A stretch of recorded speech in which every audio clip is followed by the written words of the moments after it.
over the next 5 years, ended up managing a lot of the songwriters and producers that work with Dre, managed artists that were signed to Aftermath, and most importantly, sat at the board with Dre 500 times in the middle of the night while he told... No shit. Yeah, while he told Eminem, 50 Cent, and Snoop Dogg how to rap. Like, I was in the You were in the sessions when that was happening? Yeah. Oh, man. Can you share a story or two from that? Yeah.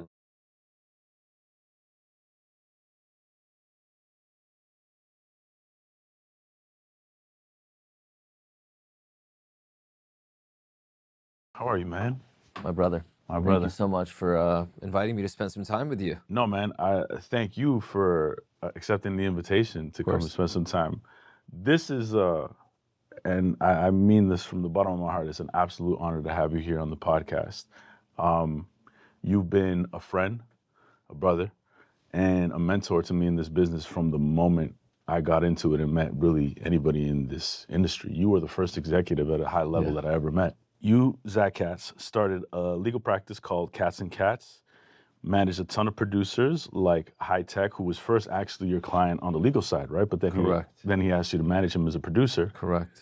And then you basically started to manage a plethora of producers under Dr. Dre's Aftermath umbrella. That's correct. You then co-founded Beluga Heights with J.R. Rodham. You then signed an unknown artist at the time, Sean Kingston, and Jason Derulo. Yep. You then went to become the president of BMG US. You then co-founded with Shara Senderoff, and Scooter Braun was involved with Raising Space. You then went to FaZe Clan and were the president and COO, and most recently, you are a co-founder and the CEO of Fixated. This is an incredible amount of accomplishments here. But I would say just as incredible is this list that I'm about to mention to you. And I'm going to mention to you off the top of my head here. There's Troy Carter, there's Lex Barrero, there's Natalie Prosper, there's Corey Litwin, there's myself, there's Byron Wilson, and there's probably another 2 or 3 that I'm forgetting right now. Jesse Reyes.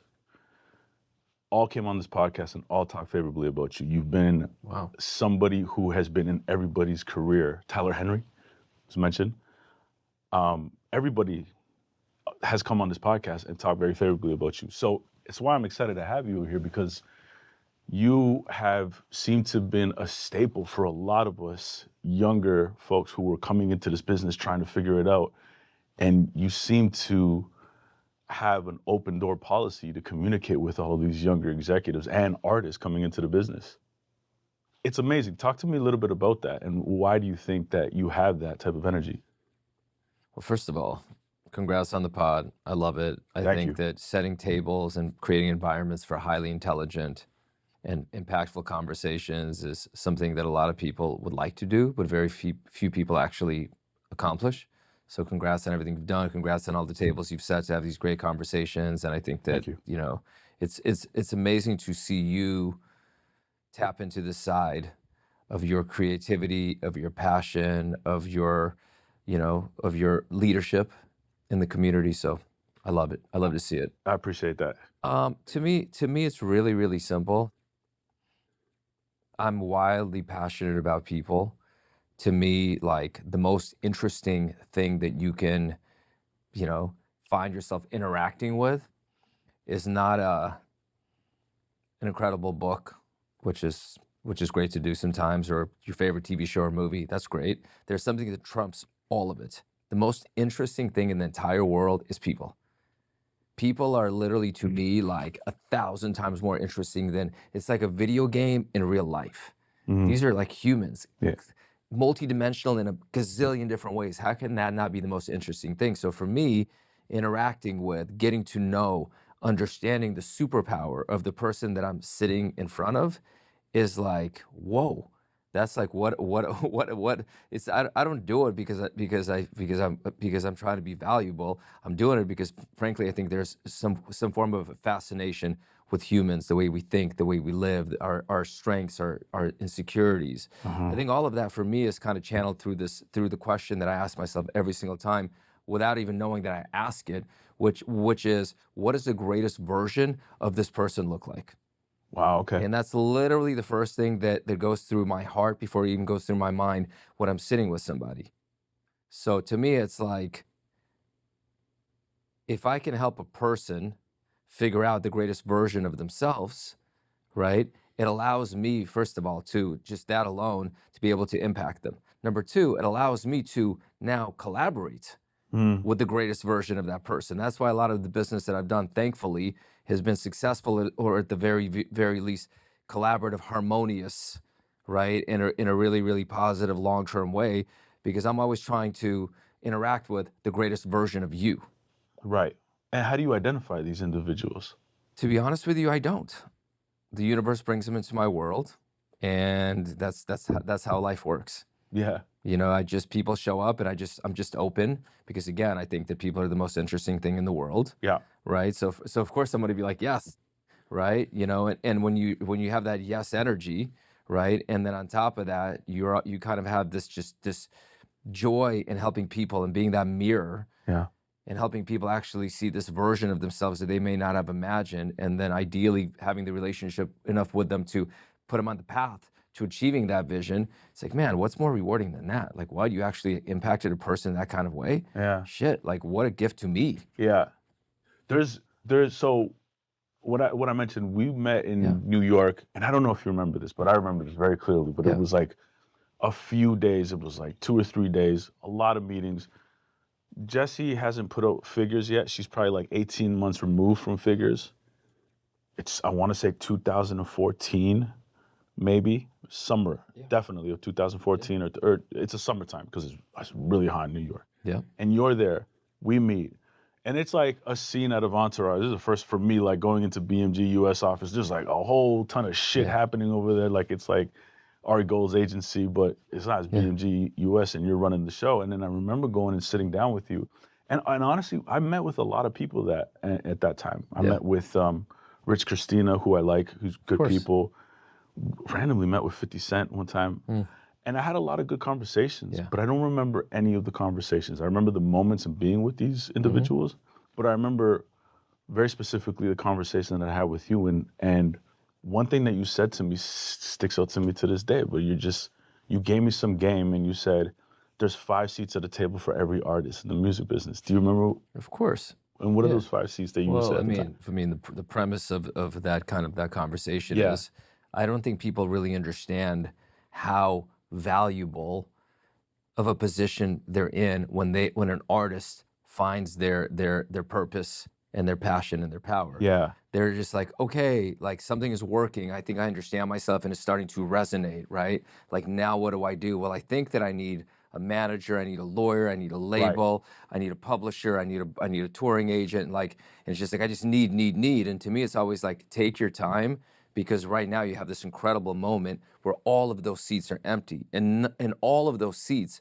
are non-negotiably important. You got to get every one of those things right. Yeah. Because there's a version of filling that seat that's like, yeah, I filled it. Cool, I checked a box. Or it's like, I filled that seat with somebody who's going to go above and beyond.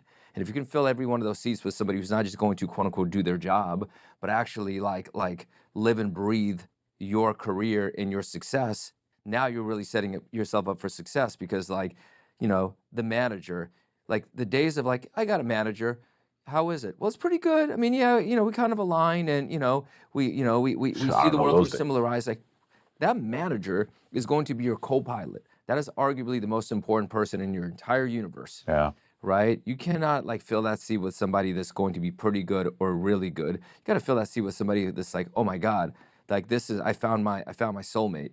From a business perspective. Yeah. That's why the ecosystem around a creator, and a creator having the discipline and the clarity to know exactly what they need, and not taking any settlements or any shorts in filling those seats, is so important. And when we met, I say that to young executives, because, you have a very, very, you're a heat-seeking missile.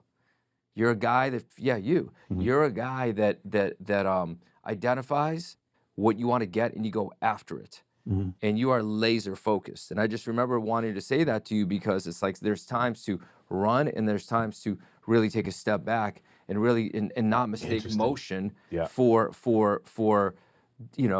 directed motion. Right. Right. And that's that. I felt an energy. I'm like, these people are incredible. This guy's going to run through walls for this artist. She is incredible. She is as raw as it gets in the best way possible. Like, holy shit. Like, who is this? Yeah. Right. I felt like she was just like, she came from like another planet type of talent. Right. And then she was accompanied by this just really, really, really focused, you know, you wanted to learn, you asked a million questions, right? And you still have that curiosity. That's why you have a platform like the one we're sitting in today. To me, when we met, I was just like, these guys have so much potential. They got to get it all the way right. And the only way that it's not all the way right is if you allow people into those seats who just are not going to bring that 11 on a scale of 1 to 10. And I know you're now a couple of years removed from the music business, and we'll get into what you're doing, but I do want to stay on this topic a little bit. And because you brought it up, I want to ask you, specifically because this podcast, as you mentioned, I think one of the most important things, if not the most important thing for me in this podcast, is providing value to the new young executive who's trying to get into the business. The truth is like you said, I had never had a problem asking a million questions, no matter how stupid it sounded.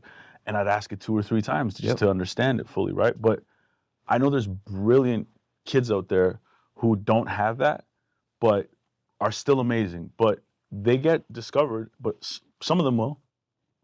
A lot of them won't. So this is why I create this platform to like kind of uncover these questions that some people might have but don't know where to go, right? So I say all that to say, I'm curious to know from your lens, you did say that like you had an attention and focus, but as a 10 years ago, 11 years ago, when you met a young Maurizio Ruiz, like, what was that like? It's really simple. You had what I like to call the burn the boats mentality. When you want to go conquer another island and you bring all of your troops and all your soldiers, you put them on the boats. The minute you arrive on the island you want to conquer, you burn the boats that you came on because you're not giving yourself a way to go back and retreat. Fuck, it's so true you say that. I always say that there is no such thing as a plan B. There's no such thing as a plan. By the way, I just want to touch on that point because I think it's interesting. I'll sit with look, the entertainment space, I don't care if it's music, I don't care if it's Hollywood, I don't care if it's digital content. Right now, more than ever before, everybody wants to be in entertainment. Like literally everybody wants to be in entertainment. And what people don't understand is what it requires. Right. So when I'll sit with an artist, I'll almost test an artist. I'll sit with them and I'll say, tell me about your dreams and your goals and your plans and like lay it out for me. Like, why are you doing this, right? Right. And they'll give it to me and like, here's what they're gonna do and here's how they're gonna be successful. And I'll ask a million questions because I wanna understand them, right? And then I'll be like, that sounds incredible. But just in case this doesn't work out, what's the plan B? If they literally open their mouth to answer that question, like, well, my plan B is, if they say, well, my plan B is, I'll stop them immediately and I'll say to them, with the highest form of respect and love, you should not be in this business. You do not belong in this business. Yeah. If you got a plan B in this business, if you actually if this is not your oxygen, if this is not if doing this is not the most important thing in the world, where you don't feel like you're alive, if you're not doing this, don't do it. Because that is what it's going to require in the environment that we have today, where everybody wants to be a singer, songwriter, producer, Twitch streamer, YouTuber, TikToker, whatever it is. Everybody wants to do it, right? And it's been democratized. Whereas before, when I was starting out, it's like, come on, you want to be a recording artist? Get the fuck out of here! Where are you even going to get money to go into a studio? Right? Today, it's like, oh shit, I just released a bunch of music, or I just did a YouTube series. From my parents' bedroom. Yeah, of course. I just turned the camera on. I was streaming last night. So the point is, I think that the stakes are, it's easier to get in, it's harder to make it than ever before. Yeah. So plan B, no. And so someone like myself, who you said I had a very burn the boats mentality, what are some other young executives that you saw that didn't necessarily have that mentality, but were like, no, there's something special about this? Like, what did you identify in those younger folks? I think that some people really, really have a gift to understand and earn the trust of creators very, very quickly. I think that, someone like you, I saw somebody that would move mountains for a creator. You obviously have a culture, aesthetical sense, musical. I mean, I've been in the studio with you. I know the way you think. I know how you can dissect songs. But I think that your superpower is your mind and your tenacity Yeah. and how innovative you are in getting to things. Other people, their gift is to actually really be the creative rock to a creative person, right? So we see some of our friends who are A&Rs where they're just like man, like just being able to uplift Yeah. and help an artist become the greatest version of themselves is absolutely their gift. Who's an example of that? Chris Anacute, who you've had on here. Right. Chris, I think, is a perfect example. I mean, he's just a guy. If you watch Chris Anacute listen to music, like, you don't need to know anything else about him. Just watch him listen to music. So true. You watch him listen to music, okay, I know exactly who you are. Yeah. Some people are incredible, going back, just kind of like looking at other areas of brilliance. Some people are incredible storytellers and marketers. Right. Right? Like, okay, I'm very, very clear on who you are. Now I'm going to figure out a way to let the world know what this superpower of yours is. And they come up with ideas of how to put that superpower on display for the world to see and hear and feel. Right? So everybody, and then there's guys that are like, hey, you guys go do all of that, and I'm going to make sure that we make a shit ton of money doing it. And that's a brilliance. Yeah. Right? It all, you know what I mean? And the beautiful thing about life is that like the brilliance comes in so many different shapes, forms, sizes, and colors, and you win when you get people together that just complete that puzzle. Yeah. You know? So let's speak about that puzzle, because we're talking about those 5 C's. So you spoke a little bit about the manager. Yeah. Let's talk about the agent. Yeah. Okay. What do you think that an artist should be looking for in an agent, or is it case by case?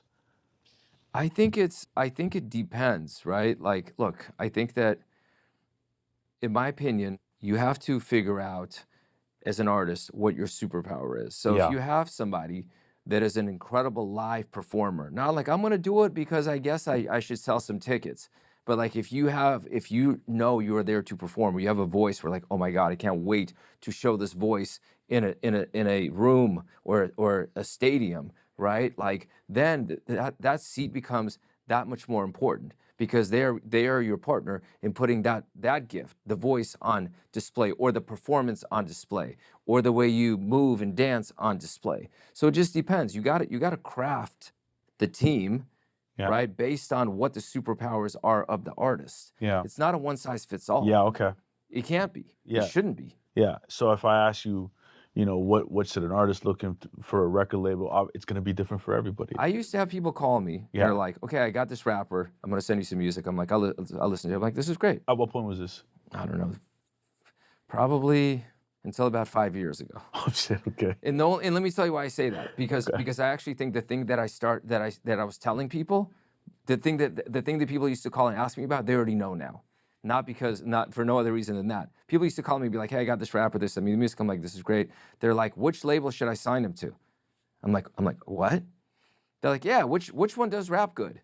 Right? Like, I'm like, what are you talking about? I'm like the days of like back in the days, like, yeah, if you got signed to Def Jam 20 years ago, guess what? Yeah. You're gonna be going gold. Yeah. At the very minimal. At the very minimum. Just getting into that ecosystem. Today is completely bespoke, and your job is so much more challenging because it's fragmented. You got to put a lot of different pieces together in order to make it stick. And you always got to go back to your North Star and your compass is what is special about the talent. Yeah. And I think people don't go below the surface enough to do that work to really, really find out. That's the hardest question. What's the type of work that somebody needs to be doing in terms of that? Like, are you looking inward into those conversations? Absolutely. You're having constant conversations? Absolutely. Yeah. Like, what is it? Like to me, I'm having conversations. I've always had conversations with talent that I continue today, which is like, okay, like, if you're a superhero, literally, like if you're going to be like in the Avengers, what is your superpower? Like, what can you do better than anybody else? Where do you have like what is the word? Irreplaceable, kind of like you cannot replicated type of gift. Right. What can you do better than anybody else in the entire world, right? And I think that a lot of people don't know how to answer that question because they don't know, right? And then it's like, okay, what is your Achilles heel, or what is your kryptonite? If you don't become the most successful thing in the world, what is it about yourself that's going to prevent you? Right? Like, people don't ask those kinds of questions. What are your biggest temptations? Right? Like, where Or they do, but they just don't do anything about it. Correct. You know? And I think that people, and by the way, this isn't just the music industry. Yeah. This is just people, just period. I don't life. care what industry you're in. Like Yeah. people don't want to go and have those conversations with themselves, with others. But if you do, you're giving yourself a completely different benefit. Yeah. Right? Like now you're super, you have supreme clarity on who you are and what you're doing. And life becomes a lot more simple and a lot more direct. Okay, Zach Katz, what's your superpower? My superpower is identifying the superpower in others. Okay. And what would you say is the Achilles heel? My Achilles heel is has not gotten in my way when it comes to, I don't have a professional Achilles heel as much as I have a Achilles heel that affects me more on a human level. Yeah. I am way too hard on myself. Really? Yes. Okay. So on professionally, it works. Because it's like, shit, I'm gonna run through walls and do whatever, and practice 1,000 times a day and do all of those things to master that. But when you're living with that, like nothing is good enough in your own eyes, that's a tough thing to deal with. Yeah. So my Achilles heel plays out more on that side of it. But is that I hope you don't mind me asking this question, but is that something where, your day will be, things are going well, things are going great. Will you always find the thing that this could be better? Yes. Fuck. Yeah, I'm always looking. Nothing is ever really, really good enough. Really? Yeah. Okay. Yeah. Which by the way, it's a good thing in business. It's a good thing in business, like I said. But it's tough on you. It's tough on life. Yeah, absolutely. Yeah. Yeah. And do you have how have you been able to balance that over the years? Just giving myself grace. Yeah. And trying to wrap my arms around the 6-year-old kid who got that idea in his head and give him some love. Yeah. I mean, that's really what it is, going back and just, we're such a product of like those tendencies, in my opinion. Everyone looks at it differently, but in my opinion, you get that at a young age, and it's just like, that kid still comes out. That like, I'm not good enough kid. Is that, because you come from I'm an immigrant. Parents? Yeah, I'm Russian. I was born in Russia. I came from Moscow when I was 7. When you were 7 years old. So when you say you're a 6-year-old kid, so there's a lot of that moving from, that's Soviet Union times, right? Yeah. Like, is it, at that point, is it collapsing or is it? Yeah, it was still standing up. But to me, it was coming here, only child, not speaking a single word of English. You're an only child? Yeah. Me too. Yeah, well, that's why we connect the way we do. Yeah. Not speaking a single word of English, being put in special learning classes, coming to school, no exaggeration, literally in the same clothes every single day of the week. By the way, they were clean because my mom washed them. But as far as the kids thought, like, dude, this guy, I've seen you in that T-shirt, in those jeans, and those tennis shoes, like 44 days in a row. Yeah. You know what I mean? So shit, at that point, kids could be cruel as fuck at that age, right? Yeah. But at the same time, that's where the chip on the shoulder is born. Like, I'm gonna show the world, and look, we're all complex and complicated people, and I think that for me, I think maybe it's actually healing to actually be able to be valuable to others. Okay. Right? Maybe that's the way I channel the healing. Maybe I'm healing myself and trying to help others. Who knows? Interesting. Yeah. And so when did you start? I read that your parents said if you want to be successful in America, you got to either become a doctor and a lawyer. So that's then right. You became a lawyer. Yep. Started Katz and Katz with your wife. Yep. What made you think that you can start your own legal practice? It was absolutely naive and insane. Two kids right out of law school, rather than getting jobs at law firms or corporations and legal departments and like working our way up. We just, we're like, hey, you know what? If other people have figured it out, so will we. And honestly, it was not supposed to work. There's no reason why it should have worked. I didn't have a single client lined up. I didn't have relationships in the music industry. She ended up having a general practice. She didn't know anybody either, right? So, but for me, found one client, convinced him to allow me to represent him. It was a DJ. Who was it? It was actually DJ Revolution from the Wake Up Show. Okay. And I did that work, and I did it for very, very little, and I was lucky enough to do it I would have done it for nothing. How did you convince him? It's just like, hey, you know what? Like, I think you need help, and I can do it for next to nothing, and I'll spend the time to figure it out. Nice. And I'll keep doing it until it works. And then he recommended, I think it was like this producer named Cubmaster Kurt, and then it was just, it just started, moving. And then about, 5 years in, we had this, I would say, relatively speaking, thriving law practice. I had a bunch of clients. She had a bunch of clients. I had a lot of experience. And then I kind of got to this place where I figured out that I was in the wrong seat on the bus Why is that? because I wanted to be working directly with talent Gotcha. in the studio, helping them figure out their superpowers, helping them figure out their paths, to be able to make the best music they can make, market it, right? And helping them look at themselves as businesses and career artists. And when you're a lawyer, it's great. I love lawyers. Look, I think it's a lot of really, really hard and super valuable work. And again, lawyers today are very different than what lawyers were back then. Lawyers today, in my opinion, are a lot more present at the table. Yeah. They're not just lawyers, they're connectors, they're advisors, right? They get invited to, frankly, put their hands on a lot more things than lawyers did back then, and rightfully so, right? If they have those qualities, please, God bless, bring them in. Back then, it wasn't quite like that. And to me, I looked at these guys called managers. And I was like, man, those guys over there, like they're the ones doing it. Like they're exactly like they're sitting, they have that proximity that I can only wish to have, right? To be able to be that close to the talent and really, really be able to collaborate in that kind of level. And one of my legal clients, a producer by the name of High Tech, right, who was from a group called Reflection Eternal. Classic. So, Tech was a legal client. He was changing management, and he's just like, hey, I know you want to get into management. I really like our relationship. He's like, I think we work well together. Let's try this. Oh, so he brought it to you? Yeah, he brought it to me. And then, a few weeks later, got a call from, the Dr. Dre. The Dr. Dre. The Dr. Dre, and he was just like, yeah, I'm working on Detox. I love High Tech's production. Can we get together? And, brought him to the studio. And then, over the next 5 years, Matt ended up managing a lot of the songwriters and producers that work with Dre. Managed artists that were signed to Aftermath, and most importantly, sat at the board with Dre 500 times in the middle of the night while he told No shit. while he told Eminem, 50 Cent, and Snoop Dogg how to rap. Like I was in the You were in the control room. sessions when that was happening? Yeah. Oh man, can you share a story or two from that, or what you remember, Yeah, please? I mean, look, first of all, like you want to talk about somebody who holds art at the highest level. It's absolutely Dr. Dre. He's absolutely incredible. I think it's, you want to talk about like living geniuses, 100% it. And it's so interesting, like, I'll drop a couple of stories in there. Like, Please.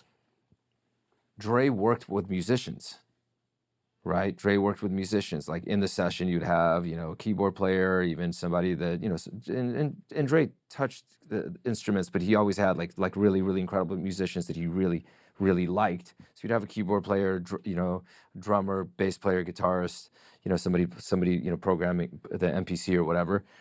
And I remember when I started spending a lot of time there, and people knew that I spent a lot of time there, people are like, does Dre really produce? We hear that he's got all these people in the studio. And I'm like, it's really, really simple. There's 5 musicians in the studio. When Dre's in the room, you have the biggest hits in the entire world. When Dre's not in the room, there's those 5 musicians in the studio, and respectfully, you have nothing. Wow. Yeah.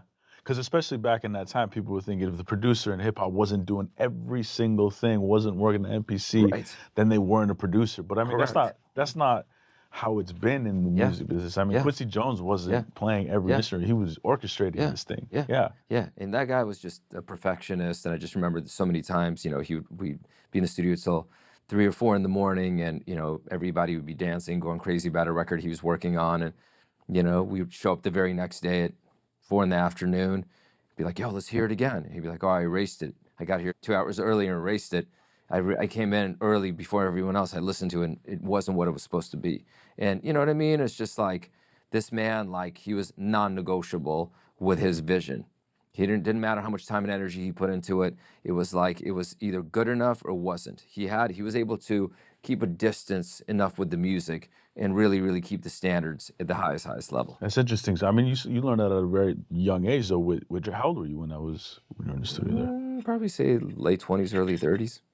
Okay, so then even because I see a commonality there between you and Dr. Dre where you say like nothing is ever good enough. So do you think a lot of that was also kind of informed by some of the stuff with Dre? I don't think so, to be honest with you. I've just always been like, it's got to be better, it's got to be better, it's got to be better. I mean, I think if anything, like a lot of us parents, Yeah. You know what I mean? Yeah, yeah, Like yeah, sure. I grew up in the kind of household where everything was seen through the lens of, well, we didn't move all the way across the world with nothing and start from scratch for you to get B's. Yeah, yeah, yeah, Right? yeah. I mean, that was literally, I'm not and I, you know, it was like the love was very, very conditional. Right. So now my parents are my best friends. They're the greatest people in the world, and I could not be more grateful Sure, to them. sure. But back then, as a kid, yeah, like that, like, oh shit, like this isn't good enough, and this isn't good enough. When you were working with High Tech, Yeah. you were also working with, I believe, Rakim. You were Yeah, managing yeah, him for. Managing Rakim, Denon Porter. Oh wow, you managed Denon Porter as Yeah, well. yeah, DJ Khalil. Uh-huh. You know, a bunch of other. Oh, you managed DJ Khalil as well Yeah, too. yeah. Do you know Chin and Jetty? Yes. Okay, cool. Yeah, Yeah. yeah. Hey, he's a friend of mine. I just saw him like last Yeah. week in Vancouver. Yeah. But then you started to manage J.R. Rodham in that same time, Yeah, right? But yeah. then I believe J.R. and you decided to, well, he, if you don't mind me saying, but I think No. you told me this, he gave you the condition. It's like, Yeah. manage me. It wasn't a condition. It was interesting. So, you Okay. know, Please tell towards me. the end of my time with Dre and that whole era, I started working with JR, and I remember people were trying to get us together for probably 6 or 7 months. And I was just like, for me, I'm very, very conscious of my bandwidth. So like, I'm not hey, yeah, you know, you sound great, let's work together. You sound great, let's work together. I take a lot of responsibility when I work with a person. So if I'm going to invite you to work together, I'd rather say no than like disappoint you. Right. So like I try to be very, Right. very conscious, and I know when my plate is full, and I'll say no, even though sometimes it hurts. I'll say no. Can I stop you there Yeah. for a second and hold that thought? Yeah. How do you know when your plate is full? I just know what my A level. I know what everyone on the plate needs, and they all need different things, and I know when I'm giving them A level value or what I'm not. Okay. Right, like, and at She's the end of very the honest day, with yourself, yeah, yeah. it's just like I'm just honest with myself. And I just remember saying no because like my plate was full for forever, and people kept telling me about him. He's like, oh my God, he's an incredible musician, and it's like, cool, I'll take a meeting. He came over my office and he was playing beats, and to be honest with you, they exemplified incredible musicianship, but the quote unquote production was just not there. Right. And he had one placement with somebody, I'm trying to remember if it was Destiny's Child or somebody, or Tony back in the Bay Area, which is where he moved from. And I was just like, listen, I'm like, respectfully, like, you're obviously brilliant musically, but like the production just needs a lot of work. And to be honest with you, right now I'm like not taking on clients. So like, you know, let's, you know, work on your craft. I'm always a friend, call me anytime, but I can't work with you. He's like, well, tell me what's wrong with the production. And I'm like, he's like, you know, tell me, pick one beat and tell me where it could be different. So, you know, again, I'm not a songwriter or producer, but Yeah. I did, you know, sit with the best of the best for 5 straight years. So, you know, he played beats and I was Yeah. just like, okay, like, let's double time the hi-hats to bring more energy to the chorus. That bass line, I like the notes you're playing, but the instrument doesn't match the other instruments. Like, you know, I would give him feedback, and literally he would sit there and write notes. He's like, okay, let me play one more. And I would give him feedback. Okay, let me play one more. And then, you know, whatever, I gave him feedback on 3 or 4. He left and came back literally the next day. The fact that, like, he literally called me that next day. He's like, I made the edits. Can I come by for 15 minutes? Came by and he made the edits, and first of all, the fact that he made the edits same day, Yeah. was ready to play them the next Yeah. morning, was like, okay, this guy's, you know, his commitment is crazy. Yeah. And the music really reflected the changes. Like he really like made the changes. So, you know, I was like, okay, let's take 6 months to develop your sound. Okay. And you just come in with beats every day, and I'm going to give you feedback, and you're going to make the changes, and we'll see, and we'll get to a place where I will feel confident shopping the beats. So after 6 months of doing that, and, you know, every month, you know, he was eager and excited, and he was just like, when are you going to shop the beats? When are you going to shop the beats? Which is totally a natural question because he's working his ass off on them Yeah, of every course. day, like actually inviting my changes.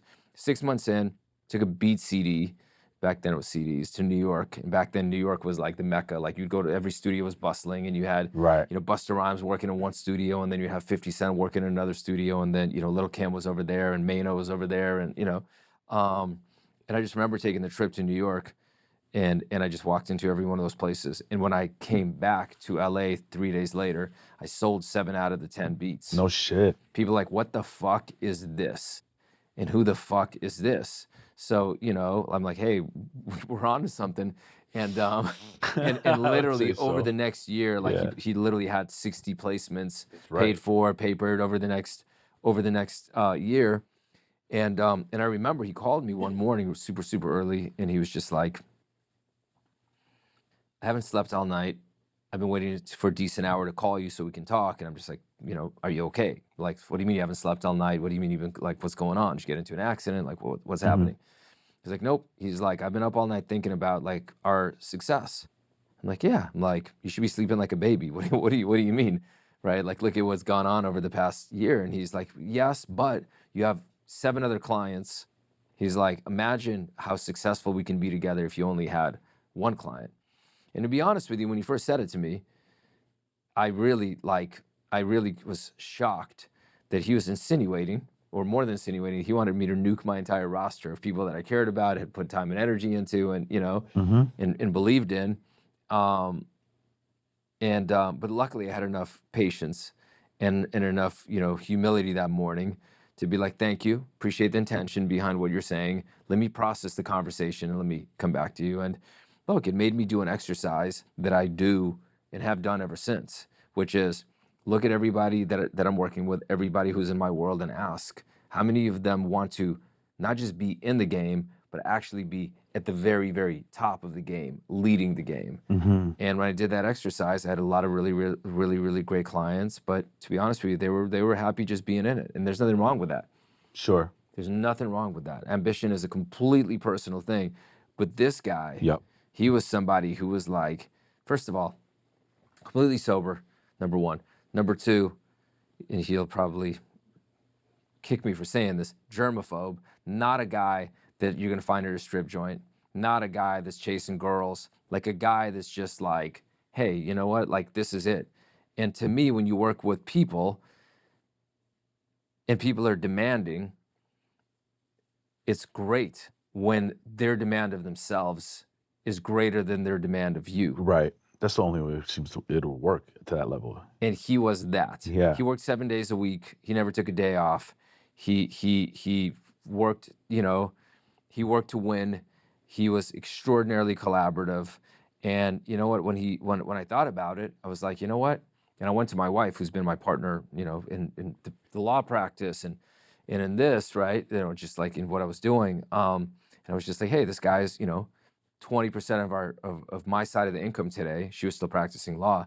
I'm like, but I think if I actually got committed to him in this kind of way, I think that this could be, 1,000-fold of what I'm doing right now financially, and from an impact perspective. And she's like, go do it. So I sat with him. I said, look, I'm down to do this. I said, but this is not a regular management relationship. Right. We're going to be partners. 50-50. No. in certain things. Yeah. Look, the reality is we were equal partners in I had to do that for you, Lex, the 50-50 right there. That's we were, to Lex's point, we were equal partners in the things that we built from scratch. Sure. All the way through. Of course. JR's brother Tommy came in later on. He brought, he helped us. He was a phenomenal A&R who brought in, a young Sean Kingston, a young Jason Derulo, so he became part of the partnership. And then even on me managing him as a producer, it was much more. It was enhanced from the regular, management type of relationship. In terms of managing him as a producer. Yeah. Okay. Yeah. So, because I was literally like my entire world was helping him continue becoming the biggest producer in the world. Yeah. So that alone, that also was not just a typical, regular. Oh wait, so you were managing him as a producer, but then you guys also founded we had partners, Beluga Heights. Yeah. Beluga Heights, yes. The record label. Yes. Record label and music publishing company where we signed, people like Evan Bogart and a bunch of others. Yeah. Jason Derulo, Sean Kingston. I didn't know that his brother, I knew his brother was involved, but I didn't know that he was the A&R. His brother, Tommy, discovered Sean Kingston. Okay, wow. And brought him to my office as a 15-year-old rapper named Franchise. Yeah, Franchise. Yeah, that's what he was calling himself, who absolutely had no desire to even let the world know that he was Jamaican or anything else, although he was. Okay. And out of the curiosity that we started this conversation with, like he was rapping, and to be honest with you, he was an okay rapper. Calling himself Franchise. But when he spoke, because I'm an immigrant, when people speak with even the slightest tweak in their dialect, it just hits my ear differently. I can always know when somebody is like from here or not. And I was just like, wait a minute, are you from the islands? He's like, he looked at his brother, who was sitting there next to him just like for approval. He was 15 years old. Yeah, Like yeah. his brother's like, yeah, go ahead, speak on it. He's like, yeah, we're from the islands. I'm like, can you spit in patois? He's like, yeah, I can spit in patois. So, I go into my laptop, throw on a beat that like if somebody tells me they're going to be able to spit in patois, I'm going to throw some shit on to really see if they can spit in patois. And I know exactly the kind of beat to throw on, threw the beat on. He freestyles in patois for 90 minutes, melodic, the whole thing. It was just completely different. It was, I was just like, whoa. And I was like, where are you from? He's like, oh, family's from Kingston, Jamaica. Yeah. Like, and at that point, JR walked into the room and I was just like, what's your real name? He's like, oh, it's Keyshawn Anderson, Sean. And we all looked at each other. We were just like, yeah, your name is Sean Kingston. Nice. That's literally how the whole thing happened. Crazy. Wow. What about Jason Derulo? Jason Derulo was a songwriter, the JR's brother, when we were working on Sean's second album. Yeah. Jason Derulo was a songwriter from Miami that we brought in to write for Sean. And while he was writing for Sean, we were like, yo, this guy's more than a writer. And when Sean's label, so this is a story. Okay. We have success with Sean's first album. I think we had like, I don't remember at this point, 3 number ones, like, worldwide hits, Beautiful Girls and, a couple others. We work on a second project for him. It's great. We love it. We're super excited about it. We ask the head of the label at that point, Epic, to come in. I'm not going to name names, to come in and, listen to the project. Person comes in and we're just like, we're excited about these. We think that these 2 songs are the singles. And the person was like, I don't hear it, but let me live with these. And you know what I mean? It's all subjective. We love what you guys are doing. Congrats on the success. Let me listen to the whole album. I'll come back and give you some thoughts on what I think the singles are. Person comes back about a week later, and this was the head of the whole thing. Person comes in a week later, and the person is like, I don't hear these as singles at all. And we were like looking at each other. We're like, we knew that they were hits. Okay. And we're like, are you cool with us just like using them for other artists? And, the label head was like, yeah, of course, go ahead, do what you want with them. I'm not going to hold you if you love the records and you believe in them. And I don't believe that they're singles for Sean, go ahead and use them. I want to be fair about it. And those records became Jason Derulo's What You Say, which is like 20 million single sold worldwide, #1 smash, launched his entire career. And the second was Replay for IAZ. Wow. Which probably sold about 10 or 12 million singles and stuff like that. So the lesson in that, nobody knows anything, including me and anybody else. Nobody knows, anybody's like, yeah, I know this, like it's all a crapshoot. But the bottom line is we always took things that were challenges and made them into opportunities. And we took 2 records where we could have been like, oh, let's just throw these back on the hard drive. They don't like them, whatever. It's like, no, we believe in these records. Let's figure out what to do with them. How do we bring these hits to life? Who are the artists? And Jason was a co-writer on What You Say, but it was for Sean. These records were Sean records. Yeah. He's like, let's redo them for Jason and IAZ, and that's how the whole thing happened. So wait, so Sean signed to Beluga Heights. Yep. It's through Epic, JB? Yeah. Okay, so now at that time, seeing that, okay, so you guys, it's a different time because you're now talking to the head of the label and you're saying these are the hit records. And they're saying, and the head is saying, these aren't the singles, go find other ones. Correct. And you guys are saying, we can't let these just be fillers on our album. Correct. You got to put the money behind it, so we're going to go put this somewhere else. Yeah, we're going to take these songs that we know are hits and we're going to record them with other artists. How's Sean feeling about this and that? What's the conversation look like in there? Because I could see that being like a... Sean wanted everyone to be aligned on what was going to be the music that we were going to be releasing. And he was just like, yo, if the label heads don't love it, these are the people that are going to be pressing the buttons that release the money torpedoes. Yeah. Right? Like, why am I going to try to convince somebody, like, I'm a hit maker, let me come up with something else. And that's what we did. It was fair. But the whole point is, like, in that moment, life changed, right? And in that moment, we also all learned, and it was reaffirmed to us that nobody has ears of gold, right? Like the bottom line is like it's all subjective. Well, y'all kind of did a little bit because you guys heard it, and you're like, maybe look, you were very close to it as well too. I yeah, mean, like you finger on the pulse type. You yeah, guys were like yeah. really in it at that time. Yeah, we were in it. So Yeah. so those are a bit of the highlights from that era. And it was, look, we had a great 6-year run. JR was like producer of the year, I think at least 3 years in a row. And I mean, like, what Tommy and I had was just a brotherhood, and those guys are still my family. And That's awesome. look, I still actively look for ways to get into the sandbox with them on something and support what they do. And Yeah, that's great. Yeah. So you do that for 7 years, Yep. essentially, and 6 years. Yep. 6 years. Okay, Yep. sorry. Yep. But you then all of a sudden go into the corporate world. Yeah. What drew you to BMG, the corporate world, running North America? Yeah. So I turned 40 back then, and look, I'm very much one of my biggest fears is I don't want to live life in autopilot. Yeah. Like, I refuse to do it personally, I refuse to do it professionally. It's just like, I don't want, like, life is too short. And at that particular point, look, I was a music attorney for 5 years. I was a manager for I think 5 years, and then I had Beluga Heights for 6 years. So I was just like, I was on, quote unquote, outside of the system for a very, very long time. I just felt like the business was changing a lot. It was really becoming the streaming era. Yeah. And I just knew for a fact that unless I wanted to dinosaur out, I needed to be in rooms with people who were trying to figure out where the music business was going, and people that were just straight up smarter than me. So, I sat with all the majors. And it's so interesting. I'll drop this little tidbit in here because it's a bit personal, but I think there's a lesson in it. Please. So, when I was a music attorney, I was an attorney. That felt like that was the journey. When I became a manager, and I was kind of just, really starting to look at myself as kind of a citizen of the creative world, right, in the music industry, everybody around me was getting jobs. This guy was getting a VP job over at this label. This one was getting a VP job at this publishing company.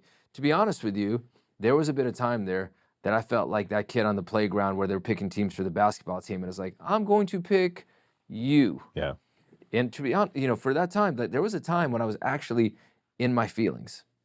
Mm-hmm. Where I was like, damn, like, I'm the ugly duckling. I'm like, nobody wants me. Right. I'm like, what? I'm like, I'm doing shit. Like, I'm making moves. I'm creating visible value. And it's so funny that when I finally decided that I actually wanted a job, and this was after Beluga Heights when we've had the success, I wasn't coming in off the street. Mm-hmm. We had JVs with all of these companies that I was going to potentially take a job at. I remember hiring a lawyer, set me up meetings with every single one of those heads of every one of those music corporations, Sony, Warner, Universal, and BMG. And I remember every single meeting went like this. What are you doing here? Well, what do you mean? You want a job? We never even thought you were hireable. Right. And this whole time you're thinking. This whole time, I'm like, I'm the most worthless.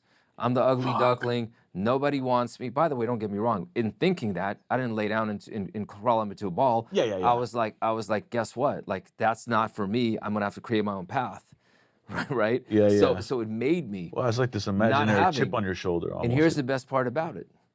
Had I actually gotten a job and signed Sean Kingston as an A&R at Epic Records, I would have gotten a point and a gift certificate to Red Lobster. Yeah. Instead, that those kinds of successes put kids through schools and buy houses, and you know what I mean? Yeah, exactly. So when I finally decided to explore the corporate world, it gave me a lot of clarity on the way I was viewing myself versus the way I was being viewed, which frankly gave me a bit of relief, and kind of eased my tension within myself. Those conversations with those. That like, okay, like this, I wasn't really, it wasn't that I wasn't eligible. People just thought that I was an entrepreneur and an independent and just going that route. Against the advice of all of my friends, I joined a company called BMG. BMG at that point was 2 years back in business. Yeah. Everybody was like, why? Yeah. Why there? Like, those guys, they got a shit ton of money. It's a $35 billion family, but they're spending money like drunk sailors. There's no direction, no culture. Nobody wants to sign there. Like, you got other options. Because I had other options. People are like, why are you going to go there? Yeah. And to me, it was really, really simple.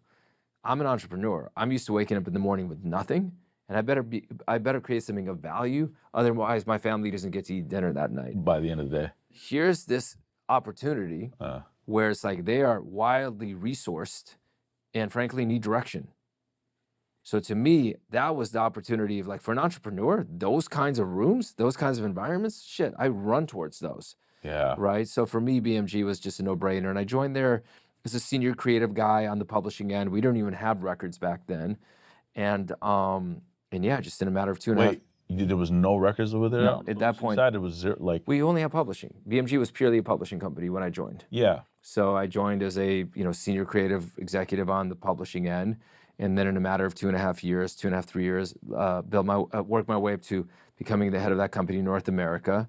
And I built out records. A team of us built out records. That was kind of like part of the new remit to be able to build out records, which we did. And look, to me, BMG was really my PhD, as I like to call it, not only in running a music company, but in leading a big business. 500-person team responsible for a multi-$100 million revenue line. And, it really gave me the experience and the confidence to be able to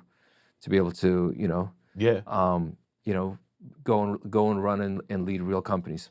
I mean, yeah, there was a very, like I said, when I first met you, I mean, it's just like, it was bustling in there. It was like, there was so much going on over there. And I met Jeremiah earlier than, before meeting you. Yeah. But you had, I remember, it was like a rock star team. You had Jeremiah, you had Shani. Yeah, she was incredible. Yeah. You had amazing team. There was just it's all about the people, bro. It's that really simple. It's like you have a room. You want to bring different energy into the room. Just bring different people. It was nothing like, sure. It's like on Wilshire over there. Was it on Wilshire? Yeah, it was on Wilshire, it's just like the corporate building over there. It's like at the top floor, and it's just like, oh, this is like the music business on the corporate level. But nothing about it felt corporate. Yeah. Like, I'm sure she'll be fine with me saying this, Jesse, but like, she was like the uncourtable. Like, totally. You couldn't court that. Like, but it was a year that you guys spent courting her. We did. Trying to get her. You flew her to Sweden. Yeah. Sweden. And I remember having a conversation, I think it was with you or Jemiah. It was just like, so you're going to fly her to Sweden? Yes. She's not one of your writers. Correct. If we do a deal with you, are you going to bill us back for that? No. Okay. Yeah, we were willing to invest. We wanted to step out for you guys because we thought you guys were those one of ones, and you were, and that's what you do. Yeah. When you want to show people who you are and how much you value them, you just got to go above and beyond. There's nothing corporate about that, though. It's just the human level. I think that's just human. Yeah. I don't know what you call it. That's just showing your intention and being willing to invest into the relationship. And at that time, you were the head of publishing over there? At that time, I think I was already head of North America. You already head of North America. I think then so. Then you became the head of like the record label side as well? Well, North America, when I became the head of North America, that was everything. That was record everything. publishing, everything we did. We did documentaries and like the whole thing. So I saw the illest plaque I ever seen in my life was in your studio, man. It's that 50 Cent diamond plaque with all the countries. Oh my God, that plaque is incredible. Yeah, it's the best. So you spent some time there. Why did you decide to step away? Yeah, because I just, to be honest with you, I spent 20 years by that point. By the time that was done, the 7 years, like I literally had worn almost every hat that you could in the quote unquote talent and content part of the music industry. Incredibly well-rounded, man. Right? Yeah. And then to me at that point, it was like, and by the way, at that point, I still completely believed that I was going to be a music executive for the rest of my life. Right? Like, so to me, I was like, okay, shit, like, what else can I do on this thing that's going to allow me to be out of my comfort zone and to become more valuable, to become a more valuable, citizen of this industry, of this land, right, so to speak. And Scooter was a friend for a long time. And yeah. Not to interrupt you, but to be clear, like when you stepped away at that time, it's happening more now with executives stepping away, but I mean, it was all like the restructuring at the major labels, but like this was very unprecedented at that time for somebody to have that job and say, I don't want to do this now. I want to go and start something else brand new. Correct. So, like that's not regular. Yeah. It wasn't regular at that time. Yeah. Well, it's still not regular because those are very, very hard jobs to get. Yeah. Right. So, but to me, fortunately, I've had enough success prior to even joining BMG. Yeah. To where I had the flexibility to not be led by the paycheck. Yeah. Right. So for me, it was like, okay, I'm blessed in that type of way based on what I've built, as an entrepreneur in the music industry. I've had this incredible experience here where I feel like I've been able to, scale impact for creators. Right. And and I wanted to be more. I wanted to learn more. To be honest with you, just kept. I go back to the same place, and to me, it was just like, what can I do next? And I remember, Scooter was always a friend that, we'd have dinner once a year and just be like, one day we're gonna go do something, like almost jokingly. Yeah. And when I stepped out of BMG, we sat and he's just like, "You left that job?" I'm like, "Yeah." And we started talking about like what the industry needs, which is a conversation that I think most people who care about the industry have. And it was really about like, how do we innovate the value prop? Like, what do people need? What do creators need? How can music companies be more valuable to creators? And you know um you know co-founded with Scooter and Shara Senderoff, who you had on here, was a great friend and partner, Yeah. Raised in Space. And for 3 years, I literally went on this mission. I put on like a lab coat and went on this mission to really dissect and understand the music industry through the lens of innovation. Like, where can technology, specifically platforms and tools, help the music industry break its ceiling, right? So I went from being a guy who for the longest time was trying to figure out who's going to be the next Travis Scott or Rihanna or Bruno Mars, to now at Raised in Space trying to figure out who is going to be the next SoundCloud or Spotify or Right. TikTok or Snapchat, Right. right? Yeah. And to me, being able to look at this industry through the eyes of, we looked at 2,000 companies through 2,000 founders who had this idea that the music industry could be better in this way or this way or this way. So the companies we were looking at were trying to innovate the music industry all along the value chain, and everything from the way we discover talent to the tools we give them, rights management, payment Mechanicals. solutions. Yeah. Yeah, live of entertainment, shit. virtual entertainment, ad tech, blockchain, AI, the whole thing. And being able to look at my beloved industry through this lens was really, really, really just mind-blowing and super, super interesting. And just really, really opened my eyes. By the way, all of that was happening, or a lot of that was happening during COVID. And this was when the music industry was like, hey, Right. our planes, quote unquote, are grounded. Like, people aren't moving around. Mm-hmm. So like, what can we do to keep our artists and our talent inspired and in motion Mm-hmm. and feeding their fans and making money?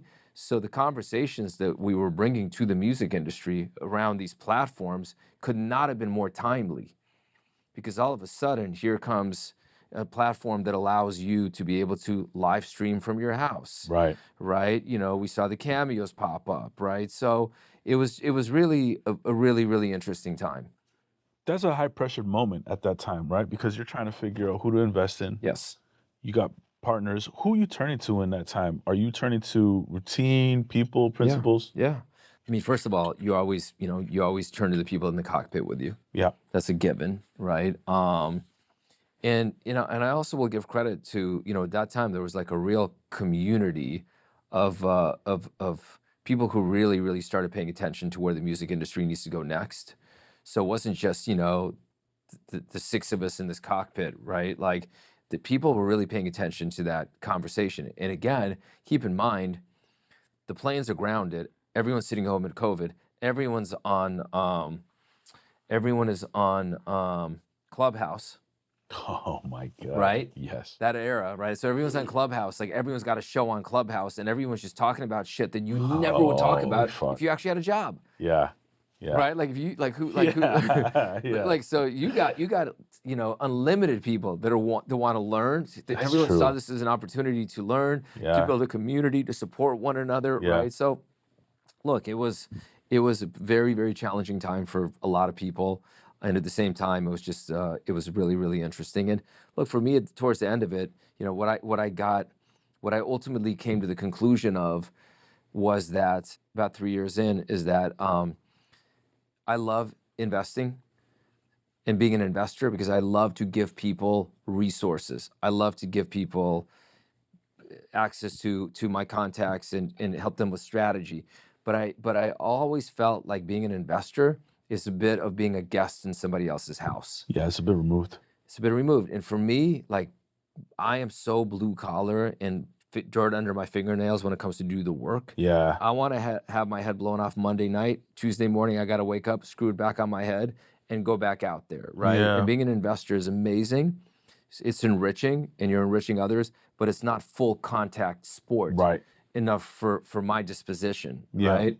And that's why I was like, this is great, but I have to get back in and get back in the cockpit and start building. And I thought I was going to do that with a new music company. So I stepped out of Raised in Space, end of 2021, started having conversations with people about, potential partners, financial partners to be able to build a new music company. And at the top of 2022, I sat with the CEO of FaZe Clan, and during a lunch that I thought had no agenda, it really turned into a conversation about me joining the company as a president. Right then and there. Yeah, as president and chief operating officer. Yeah. And I didn't initially, but I joined the board Okay. because I was fascinated with what the gaming space was doing. I thought at that point, everyone in the music industry is like, what are they doing over there? Like, how is that a $200 billion industry, Yeah, right? yeah. And then I fell in love with the company by being on the board, and a few months later, I joined as president and chief operating officer. And but that was also like a bit of a tumultuous time for that company, right? It was. Yeah. Because when I joined the company was about to go public. Yeah. Raised $225 million, or whatever it was supposed to be at that particular point. And ultimately, it just didn't come together for various reasons. I can't give you, the details on that. But the reality is you can read most of it online. It's pretty much there. And look, I also joined at a time when, I was a guy that I didn't come from that space. So for me, I didn't know the ins and outs of the history of, the space or the company in the way that I wish I did. Right. I didn't know that, there was always this underlying tension between corporate, which I was now a part of, and the founders and the creators that were in the company, and ultimately, that also came to light while I was there. Yeah. What did you learn from that experience? What I learned from that experience is that for always and forever, creativity and creators have the ultimate leverage. Okay. Number one. Okay. Is that and that's a beautiful thing, and it absolutely should always be that way. And I think that creators, the content and creativity always rules and governs. Mm-hmm. Right. That's number one. Number two, I really, really got a crash course on the digital entertainment space while I was at FaZe. It was one of those experiences that prior to FaZe, I understood that there were these guys called YouTubers, Twitch streamers, TikTokers, but I was a music executive. Yeah. So to me, like that entire group of people, I got records coming. I got to promote. Which of these guys can help promote those records? Right. That was my entire relationship with that entire community. But when I got to FaZe, I got to see that business and those people and those creators for what they are. And I was astounded by what I saw. Music industry, 70-year-old industry, very, very mature, very saturated, everything set in stone. An industry that has a very challenging time coming up with new ways to be valuable to creators. How do we know that? Because at this point, rather than I'm going to help you make money in the following 3 new ways, I'm going to continue doing what I've been doing for you, but I'm going to give you better deal terms. So when you kind of run out of what else can I do for you in terms of value, and I want to be valuable, the only thing I can do is give you give you back some of what I took. Give you back some of what I took, which already belonged to you, but you can have more of it. And Correct. I'm doing you a favor by doing that. Yes. Or make you feel like it's a favor. Yes, that is a bit of that sometimes is an energy that people see that the music industry gives off. And look, that's why the music industry is like the terms have changed. Like, okay, like I used to own the masters, me meaning I the company. Now we're going to co-own them, or you're going to own them. It used to be an 80-20 split in our favor. Now it's a 50-50 or even an 80-20 split in your favor. Yeah, right. Right. So, but this digital space, when I walked in and saw that this was a 15-year-old industry that was finally starting to understand its own power and its own purpose, and understand just how much it has transformed when I already joined from being a group of quote unquote influencers who saw themselves as being in the minor leagues of entertainment, now seeing themselves as real content creators and creator businesses and studios, the major leagues of entertainment, right? To me, I found myself, entering into the space at a very, very important moment. And being from the outside, the music industry, right, a cousin industry to digital entertainment. Yeah. When I say digital entertainment, I'm talking Yeah, about tell me. YouTube, Twitch, TikTok, Snapchat, Facebook, and just in the countless creators who populate and feed those platforms, right, feed their fans with through those platforms. I really saw that that there was a huge gap in value Okay. that this population, the digital entertainment creators, were getting. The music industry goes like this. Hey kid, nice to meet you. You work at Starbucks. I work at the label. You're incredible. You're an incredible singer-songwriter. Here's $100,000 for you to quit your day job. Here's another $500,000 for you to go into the studio with the best songwriters and producers. By the way, while you're there, guys from our company are going to show up to make sure that your sound is a reflection of who you are. We're going to make sure that the music feels authentic and that the music feels and sounds like hits. We're called A&Rs. When that work is done and that project is done, 50 people around the world are going to spend all of their time and energy marketing that record. We're going to put $1.5 million into that. And by the way, you're also going to go on tour. That's the music industry, and that's table stakes. That's normal. Well, what do you mean? This is an industry that understands the value of creators and the value of songs, and ultimately has created an entire business model around that, which includes supporting those creators and making them and their music valuable. The digital entertainment space is very, very different. There are no record labels. There are no publishers. And the conversation goes like this. Nice to meet you. I'm your manager. Honestly, I'm not sure what you do over there with content. I don't really know much about long form, short form, clipping strategies, YouTube, Twitch, TikTok. It's a lot of heavy lifting, and I can't really help you with that. Keep doing that with your friends. And if you do, I'll get you a brand deal. The entire value exchange. That's it. The entire value exchange between people who represent talent, whether it's managers or agents, and creators in that space is brand deals. Now, in the music industry, when I started years ago, an artist can release an album every 5 years. Then it became every 3 years, or it became 2 years. Now people are releasing music every month or a couple of months. Yeah. The people in the digital entertainment space, they're releasing their content, they're releasing their hit every single day, multiple times a day across multiple channels. Yes. Nobody helps them with that. And when I saw that, Really? yes. And when I saw that coming from an industry where creators have 10 forms of value compared to this one form of value over here, at a time when the entire world was starting to see creators for what they actually are, which is creative businesses, not quote unquote influencers. Yeah. Knowing and understanding this was finally the opportunity they've been fighting for and waiting for to become the big leagues, but not having anyone who was going to support them in achieving that bigger opportunity, to me, that's where the idea for Fixated was born. And if I hadn't gone to FaZe Clan, no matter what that experience was in terms of going public and some of the turbulence, it gave me an education to be able to go see this, right? And be able to build a company that we are building now. So let's talk about it. Fixated is the company that you're at. You're the CEO and co-founder over there. Talk to me a bit about I co-founded it. Look, I co-founded the company with my partner, Jason Wilhelm, who I met while I was at Raised in Space. This guy is 27 years old, can write 3 books about the space, was a content creator. Right. Managed content creators, took content creators from making 0 to over $10 million a year, multiple times over.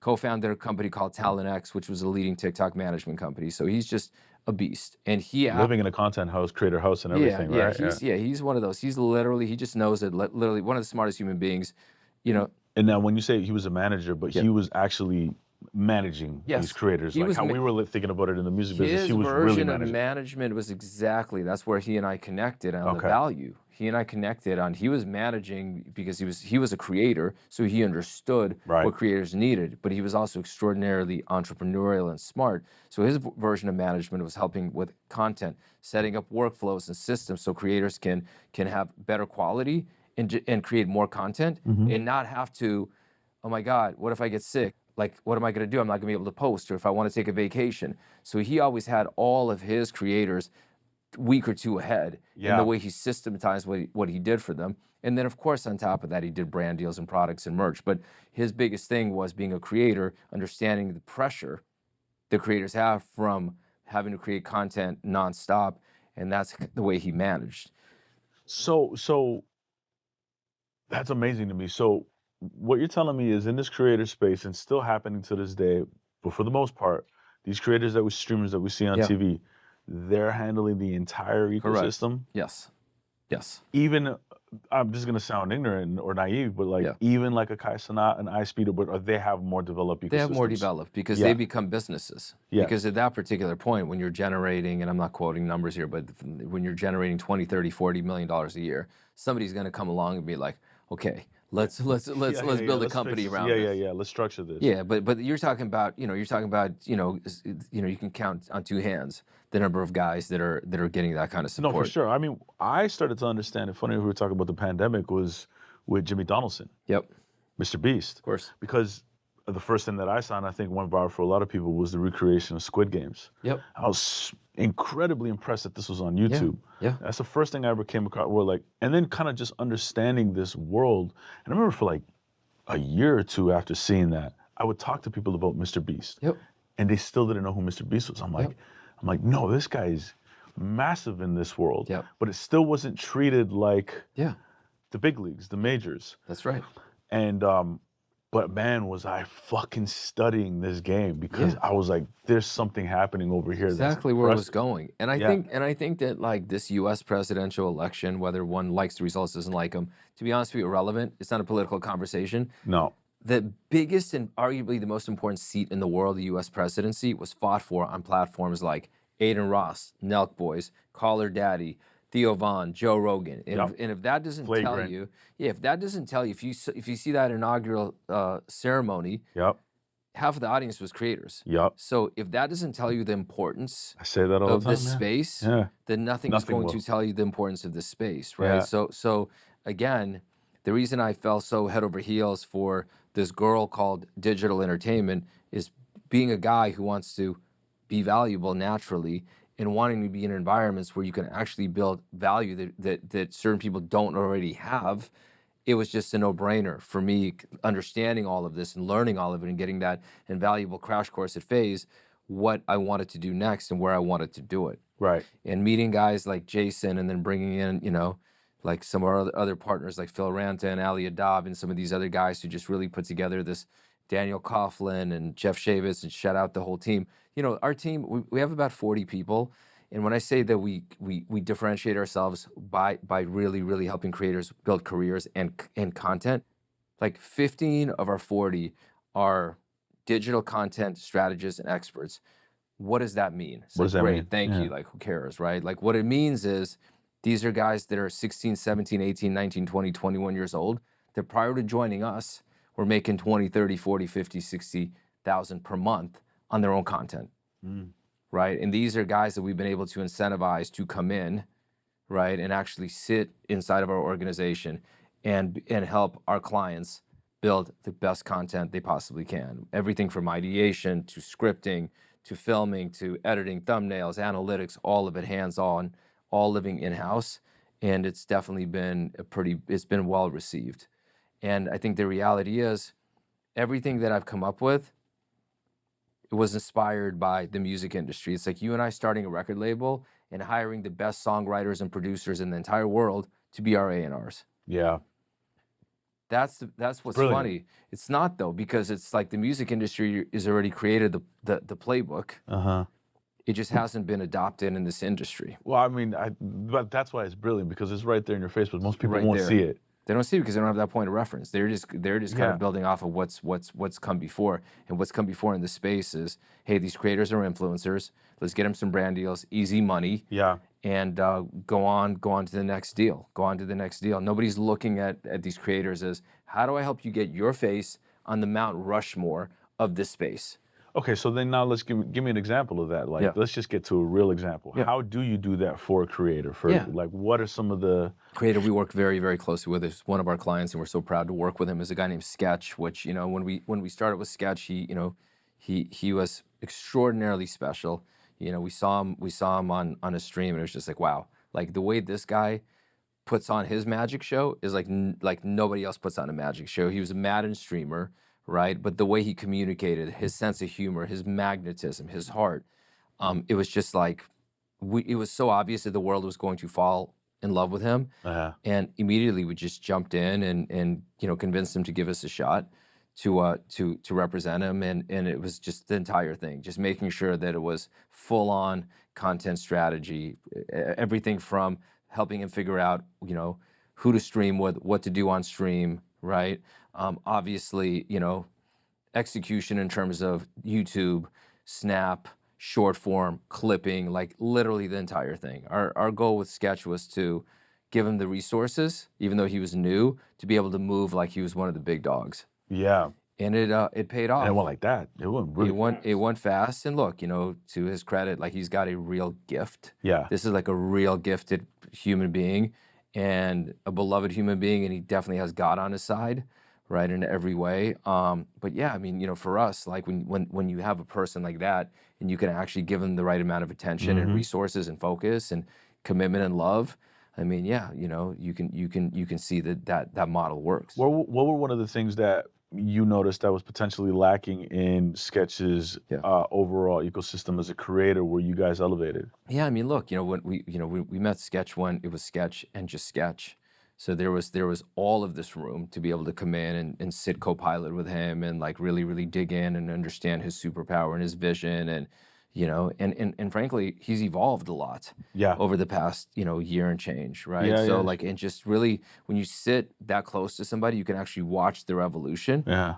And you can actually help them keep creating the biggest version of what they want to do every single step of the way, when you actually have that kind of relationship and you can sit that closely together. So I think it's things that are, frankly, in the music industry are, a manager is your everything. It's your psychological rock. It's the person that helps you figure out every opportunity. It helps you figure out how every single moving part plays together in concert to produce the best result. Somebody that helps you evolve and continue figuring out the next version of you. It's just like, I think it's an art that the music industry, to its credit, has actually mastered, right? That I think other industries are still figuring out how to do. And I think that the digital entertainment space is just starting to get there. I have a ton of questions about it, to be honest with you. So like, when it comes to someone like Sketch, does he have a day-to-day? Does he have somebody from Fixated? Yeah. Right. Okay. Yeah. He's got two great day-to-day guys, Kyle Rooney and Noah Cara. These guys are absolute wizards, and they work tirelessly with him. And you brought them in. You brought those guys in. Okay. Yeah. And together we work together as a team. And again, look, whether it's Sketch or somebody else, we always want our talent and our clients to feel like they're the CEO. Yeah. Right.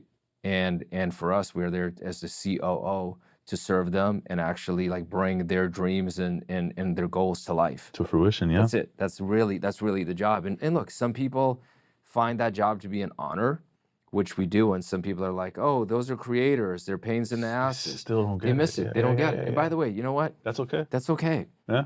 Like we need doctors and lawyers out there also, right? If everybody wanted to help creators, achieve their goals and dreams, we wouldn't have any other part of society. It's gonna be a tough road for America. We're all creators. Absolutely. That's right. How does a creator monetize? Creator monetizes through every single way that frankly a music artist monetizes.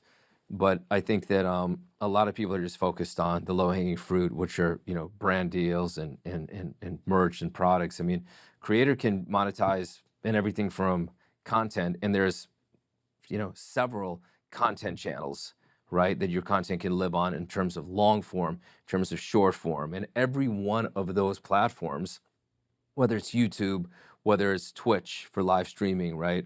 Whether it's TikTok or Snapchat, right? Facebook. There's community platforms like Patreon and Fanfics and Passes.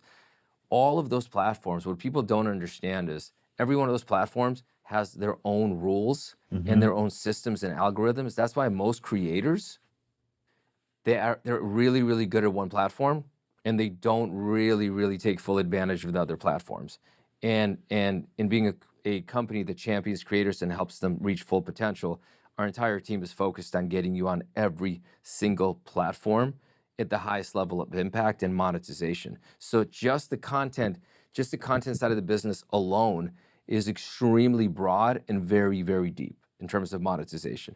And I think that if you're a smart creator and you're really, really building a brand in a community, now you're monetizing on the D2C level as well. Now you have your legions of fans, and it's meet and greets, and it's exclusive drops, and now it's exclusive content, right? It's just it's very similar. It sounds exactly the It's same. the same thing as the music industry, yeah. except some of the parts are heavier lifting and some of the parts are easier. And like any other industry, most people want to do the easy work. What are the parts that are heavier lifting? The heaviest lifting part is content. It's content, It's right? content, 100%. Yeah. So how are you having? It's very hard for a content creator. Yeah. I mean, even in the music business, it's Yeah. just like you got to worry about Snap, you got to worry about Yeah. Facebook, or Yeah. Facebook is like artists Yeah. aren't even thinking about it, Yeah. but it can be monetized in Money a there, of real course. way. Oh, Yeah, big time. absolutely. Of course. But most music creators are thinking about TikTok, they're thinking about Instagram and YouTube, which Yep. to me is crazy that YouTube is like a distant third. It is. People are only thinking about it as like Yep. music videos. I'm like, yo, this is your own MTV. This is your own version of 100%. MTV. It's literally your own channel. It's literally your own channel. And you already have people going there to listen to your music. So why would you not give them more to stay for? Forget about that. Like the fact that people are going there to like as the biggest search engine in the world. Of course. You know, like the it's Google at the end of the day. It You have literally so is. many people that are going over there. Take advantage of that. Yep. And I think creators actually take really good advantage of that. Do you, in your space, are you telling your creators, hey, YouTube is a very strong monetization revenue stream? It's very, very. The short answer is 100%. Yeah.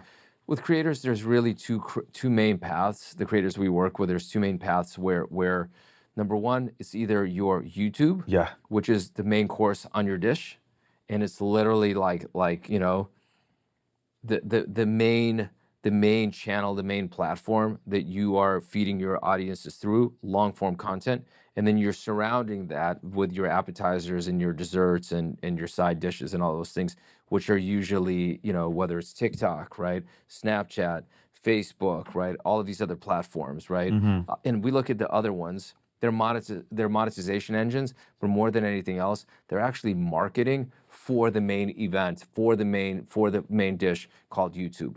Other creators, the main dish is streaming.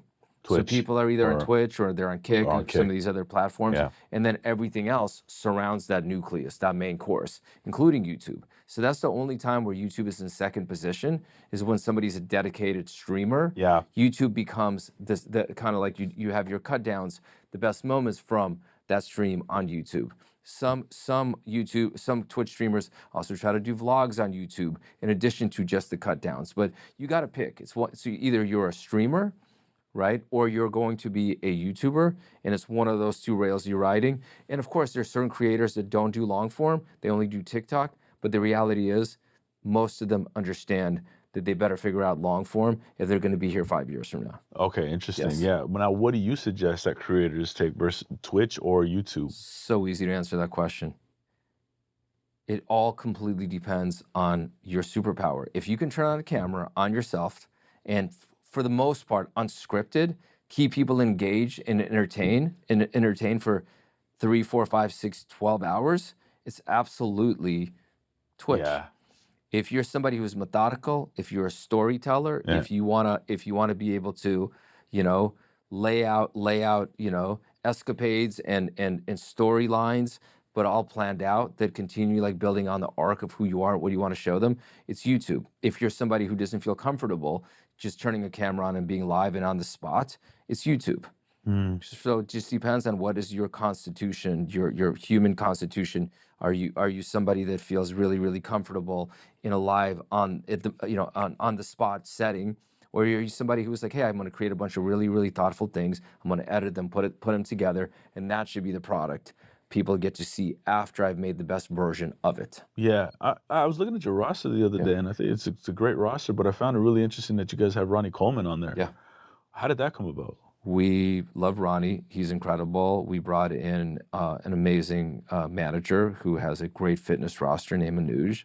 And he, Ronnie's been a client of his for a long time, and now, Ronnie's part of the Fixated family. And for somebody like Ronnie, as it is for everybody else, it's, hey, what does the biggest version of this look like? How do we take your superpower, and how do we tell the greatest story around it, utilizing the best platforms? Yeah. Interesting. Yeah. You also got that kid, his last name is escaping me, but I think his first name is Zach. He does Zach Justice. the blind first It's dates. incredible. It's funny. There's a clip that kept popping up on my thing, maybe because I'm Latino, but he said a Latino girl's like, "You're my little brownie." Like, shit, I just be dying every time I see that. Zach is a unique one simply because he has done such incredible work on digital in the digital space, but he just sold a movie that he wrote and he's starring in. So he's actually a guy who truly appreciates the traditional Hollywood space, and he's definitely one of those people that's going to end up bridging those two. Okay. Yeah. Okay. And so he's special. Where did he come from? Because I think this is the most interesting part. I mean, I feel like I'm going to answer this question myself, but someone like Zach, he just started popping up on my social media kind of everywhere, really on TikTok. Yeah. There's something that you alluded to, and I want to talk about it. I've never really talked about it on the podcast before, but people in the music business are starting to kind of catch wind on this, and it's the Clipper strategy. Yeah. Is that how a lot of these, well, first of all, can you explain to me what clipping is? Yeah, clipping is taking the very, very best moments that you can find in content, whether that content is long form YouTube, whether that's Twitch streams, whatever it is, those magic moments, the punchlines. If we're talking about, if we analogize this to a rap song, it's like all of the punchlines. That's things that makes everyone be like, oh shit, I can't believe he said that, right? Those are clips. Yeah. And in distributing clips across all of these short form channels, whether it's TikTok, whether it's YouTube Shorts, has become extraordinarily impactful, because the reality is everybody wants their face to be seen nonstop. And what people have done is people have created clipping communities where you can actually take anything that you want clipped, whether it's a piece of a song and you want to put clipped in connection with a video, right? Or you want to clip a video, and you can literally incentivize communities of thousands of clippers by paying them for every single view that their clips get. Yeah. And it's almost like it's like a workforce out there. And you can have, if you have access to those communities, which we do because we've built a lot of those communities, you can now have your clips everywhere.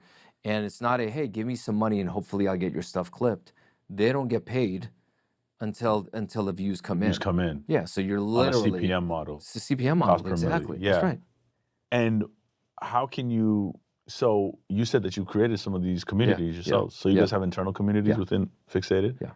Where do you find these communities if I don't have the magic touch from Fixated? Yeah, I mean, it's almost impossible if I'm being candid. I mean, you can hire some people because they're starting to pop up as a service. I mean, for us, the way we were able to put it together is because, for us, it's a culture of, the most prized people at our company are 17, 18, and 19-year-olds that are in Discord communities who are literally at it and talking at 3 or 4 in the morning, 7 nights in a row, every single day. They're in these, X or Twitter Twitter pages. And there's corners of the internet that most people just don't get to touch.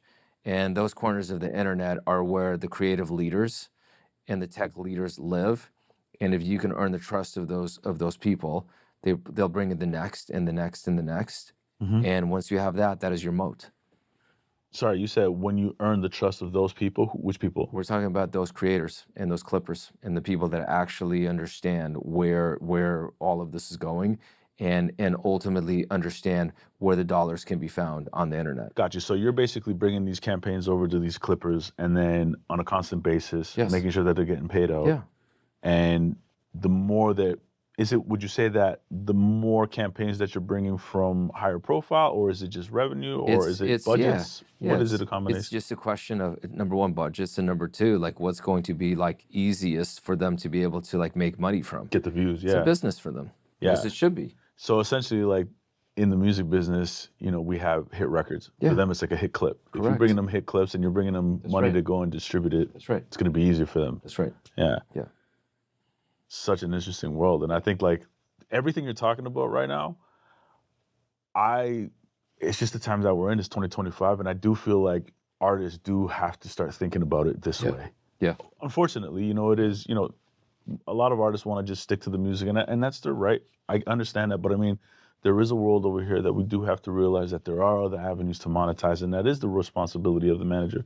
I also think it's a responsibility of the record labels as well to like figure this out and like actually understand how can you provide value to these artists, because streaming is, sure, it can be lucrative, but you know, it's a tough game. Totally. So there's so much that can be learned from the world that you're in right now, and I just find it incredibly fascinating, everything that you're talking about.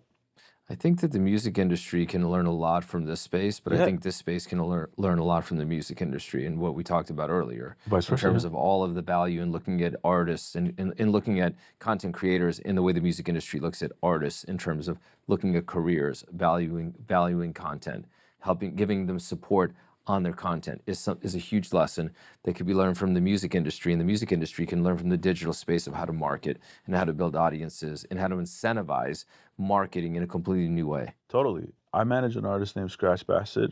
He kind of did this all intuitively himself during the pandemic. He tours all over the world, world renowned. He's in the same space as the DJ Jazzy Jeffs. Yep. Earns great revenue. Everything shut down.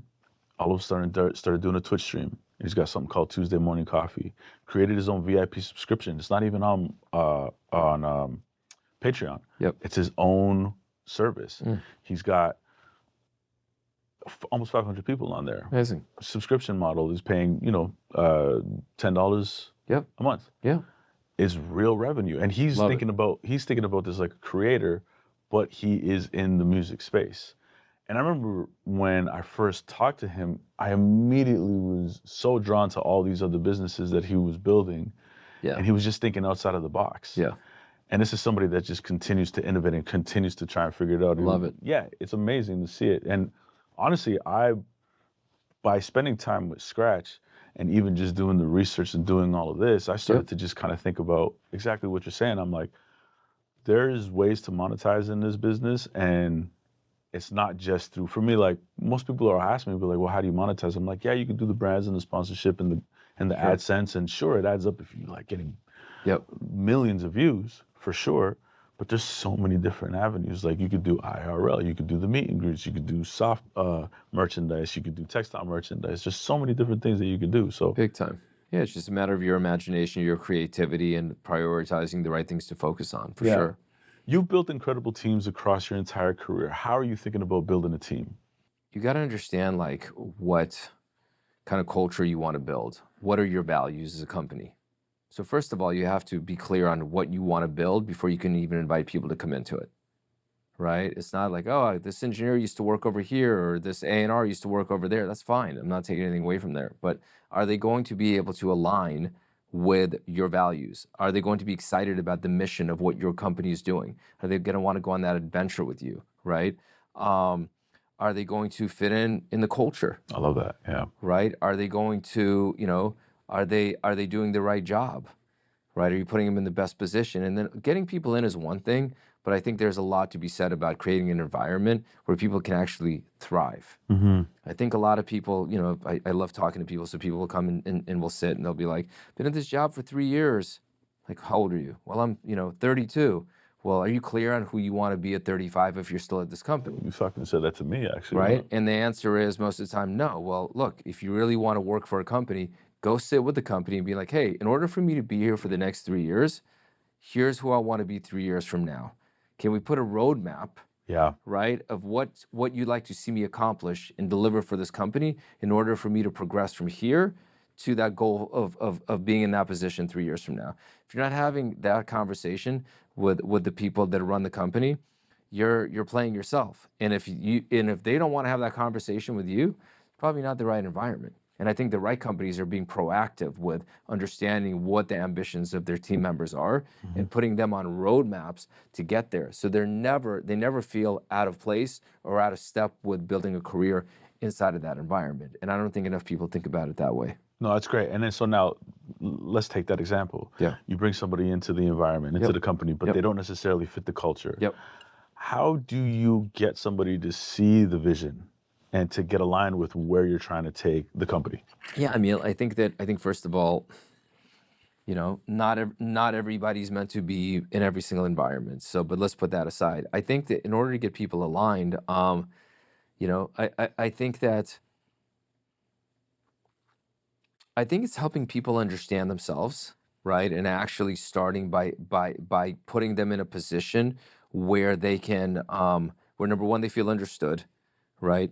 Where number two, they can understand the company is not just a quote unquote corporation and just a money making machine, but something that has its own heartbeat and its own lifeline. And it's not just a name on a building, but it's a group of people that are all actually trying to accomplish something that they care about that has impact. Yeah. And when you actually introduce them to a company that's not just a company, but it's like, but is a living, breathing organism that's there to impact and be generous, it's a different kind of invitation. And when you can marry that with how they can fit in and how they can be uniquely valuable to that mission, then that kind of understanding really, really makes everything click into place. In the business that you're operating in, Yep. what kind of people challenge you in the best way? It's a great question. People that put a real mirror in front of me and actually make me have to see myself for what I am are the people that challenge me in the best way, right? People that are honest with me, people that actually point out things that frankly I don't want to admit to myself, and people who are so open and are such students themselves that their energy, right? When they challenge you, you know that their intention is to literally just allow you to learn from them as much as they've been learning from you. So it's all about creating kind of this very, very collective energy of openness, right? And let me learn from you as much as you can learn from me. Those are the best environments to be able to create around like getting better together. Yeah. It's a conversation. It's a conversation. Yeah. I always say that. Judge me. It kind of comes along these lines that I think a lot about is just like, don't judge me on my bad ideas. Judge me on my good ideas. I like that. You know? Yes. How does someone get access to you? I'm probably the easiest person to get a hold of. Yeah, that's fair. I love it. I invite it. I mean, like I'm one of those guys that like I'll respond to every single email, unless it's like I just know it's an AI like trying to sell me some cybersecurity shit. That I'm like, Is that what you get text from now? I get that all the time. Of course you are. No, I mean, like, look, the reality is like I love people, so to me, like, I feel like the next great opportunity, the next great conversation, the next great collaboration, it can come at any given moment, and it's literally like a second away. Like I'm proactively looking to learn. I'm proactively looking to lend, whatever my wisdom has been to people. So like I'm pretty much, my Saturday mornings are like I'm walking from 7:30 to 10:30 in the morning, rolling calls. Probably half of those are people that just reached out that I thought were interesting in the way they reached out to me. And I'm just like, hey, who are you? What's going on? What are you looking to do? How can I be of value? Yeah. So I'm actually very, very accessible. I have no guards around me whatsoever when it comes to communication. That's real shit. I mean, Yeah. I mean, anytime that I reach out to you, you always respond to me. And anytime, want to get on a call with you. Of course. I always say this though, and I've never said this to you, but I mean, like, you have an intensity to yourself. And so anytime that I'm going to sit down with you, I know you're going to ask me questions that are hard questions to like answer. And I just never know what it's going to be. But I know it's going to be something I got to fucking think about in that moment in time. I'm like, oh, fuck, Zach is asking me something, put me on the spot right now. Should we do that tonight? Sure. All right, I got one for you. Oh, fuck, here we go. If you had to trade lives with anyone in the world, who would that be? Ooh. Wow. I would say my mother, just so I can absolutely understand how difficult it was to be able, because as a child, I don't think you fully understand the sacrifices that your parents go through to raise you, what they deal with on a regular day basis, knowing that they have all the love and the best intentions for you. That's what I had, but not knowing that hardship that she had to go through that'd probably be her, just to understand more of who she is. That's a super, super solid answer. Yeah. That's a good one. What about you? My father. No, I'm kidding.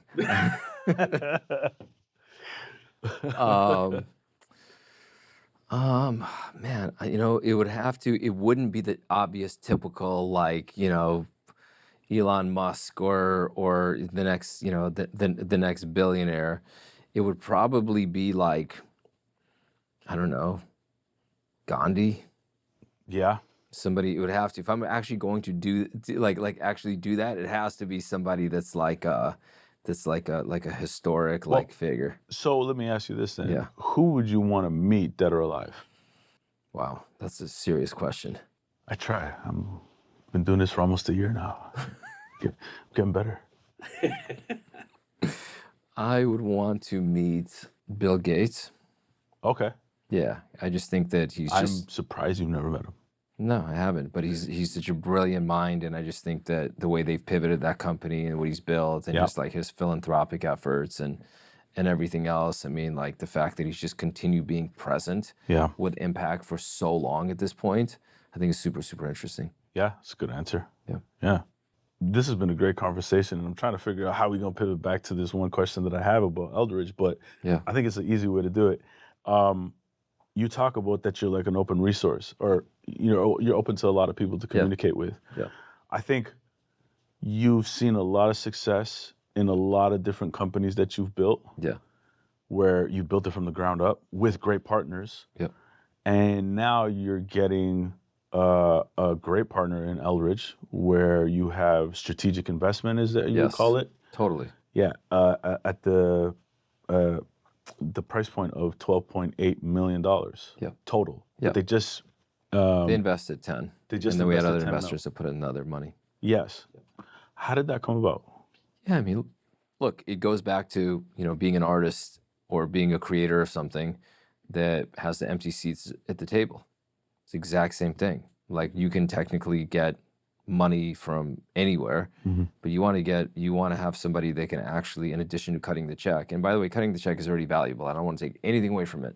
That's already a massive step that somebody can take towards you. It's a transformative step. But if you can also fill that seat with people who absolutely align with your vision and have the ecosystem, which they do, and the resources to be able to help you with your mission, like tangibly help you, introduce you to the right players in the space with who you can be powerful together, then that's just the partner of partners. And look, the conversation, we started, thinking about expanding and scaling our value prop several months ago. We met with a bunch of people. They frankly just stood out. It's just like their pedigree, the other companies that they have inside of their portfolio are just, top notch. Yeah, Lakers, Chelsea, A24. A24, which is just, the modern day studio of studios, Gamma Records, Billboard magazine. Okay, that's right. Gamma, Rolling Stone, Hollywood Reporter. Billboard. It's just an incredible ecosystem. And I think that people are starting to really, really understand it. To their credit, they've been in, in that understanding for a long time now, that this space, this is new Hollywood. The space that we're in, this is absolutely, these digital content creators are absolutely the stars of 100% of today and tomorrow and beyond and beyond and beyond. And to their credit, they absolutely understand the power of content and the power of talent. And we're very, very, very fortunate because, having somebody like Eldridge, or having Eldridge specifically come in, is frankly, it's like getting, into Harvard if you're a student. It's a very, very prestigious community that they've built. And like I said, this is not just a regular investment. Yeah. So, it's a real partnership. Yeah, and in that partnership, are they involved in terms of strategic decisions? Do you have to deal with a lot? Are you communicating with the board on a quarterly basis? Yeah, Is this, we speak regularly. But to be honest with you, why would I not want to talk to some of the smartest people I've met in a long time, as often as I possibly can? Right. Why would I not want to talk to the most connected people across media that I've met in the longest time? Like, these guys are, they hold so many different keys.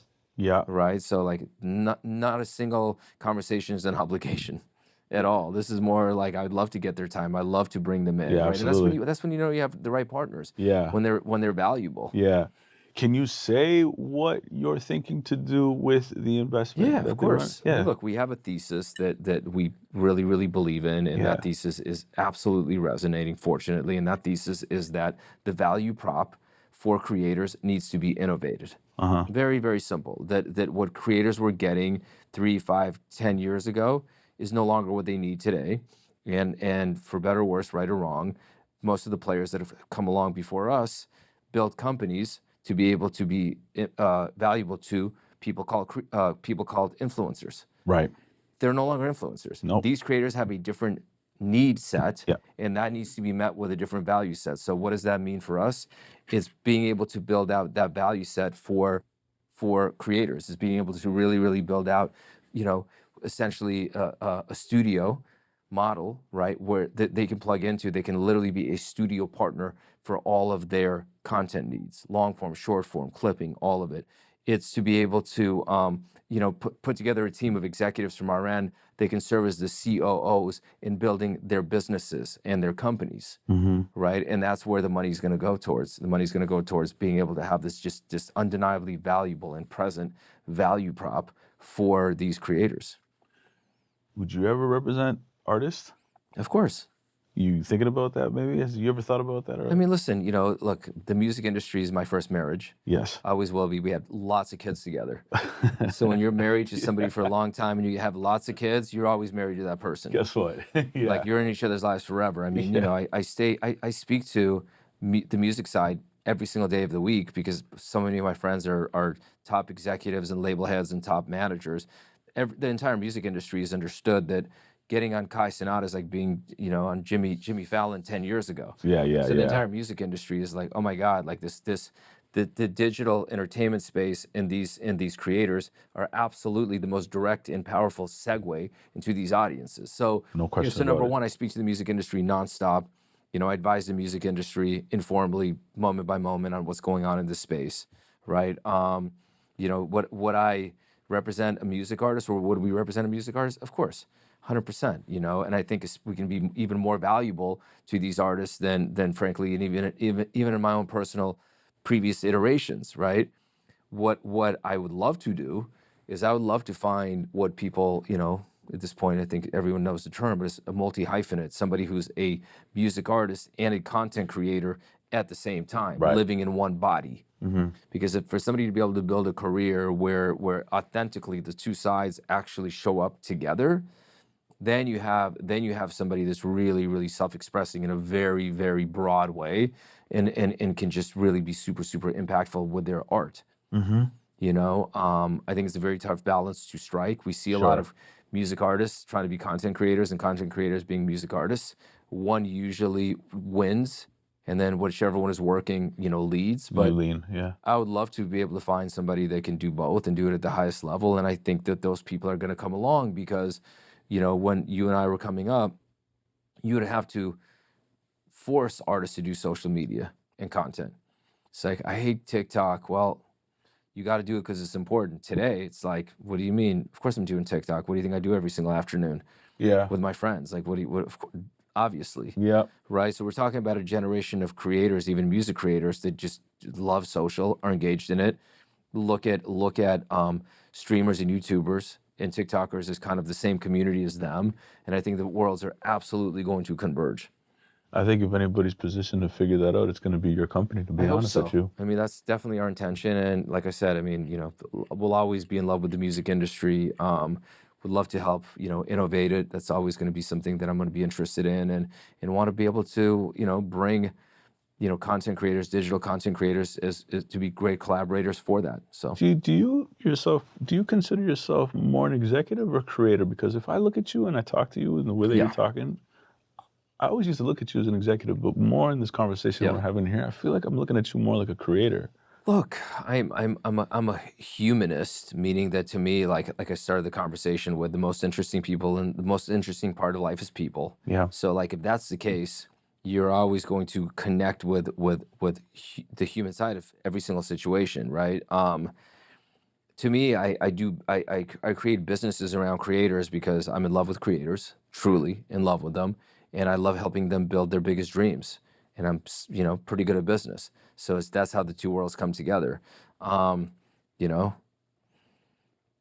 I had to pick one side or the other, I'm absolutely a champion of creators and not a creator.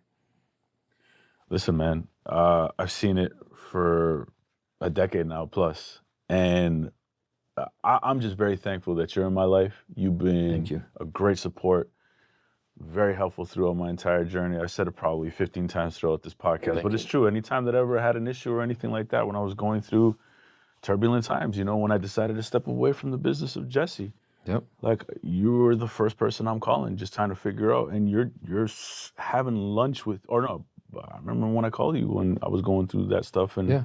just trying to figure out my direction. Yeah, And of course. you're taking a meeting with me on a Saturday at 10 a.m., man. Yeah. And I just really appreciate you in my life and everything Yeah. that you've done, man. And I thank you so much for doing this. This has been great. Bro, you're a special human, and you're here to do incredible things, and you've done them. You're gonna continue doing them. I'm honored to be your friend. Anything that you do, I want to be a part of it. I want to support in any way that could be valuable, and that's never gonna change. I'm here. I'm here with you whether you like it or not. I appreciate that, man. Yeah. Thank you so much. You got it, This has been great, brother. Thank you. Thank you.